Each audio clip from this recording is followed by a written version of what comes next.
Mais ouvrir le corps électoral, c'est de la provocation vers la citoyenneté du pays qu'on a voulu construire ensemble. Ce n'est pas possible, ça. On ne peut pas demander à des gens qui ne sont pas concernés par l'avenir de notre pays de continuer à rentrer les gens dans notre pays. Parce que par le passé, c'était des décisions politiques d'État pour noyer la revendication d'indépendance kanak et socialiste. C'était une volonté pour noyer le pays vers son accession à la pleine souveraineté. Donc aujourd'hui, c'est un débat de nation à nation c'est une discussion de nation à nation que nous avons besoin aujourd'hui, de reposer fondamentalement les choses. Quand on dit émancipation du pays, qu'est-ce que ça veut dire?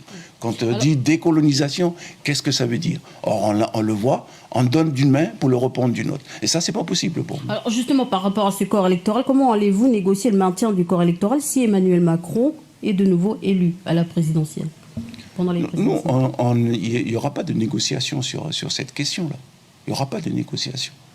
Parce que le cours de l'histoire a voulu que du droit inné et actif du peuple kanak à l'autodétermination, nous avons ouvert en 1983 aux victimes de l'histoire.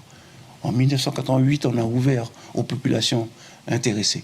Aujourd'hui, c'est la Nouvelle-Calédonie qui doit vivre pleinement cette destinée-là.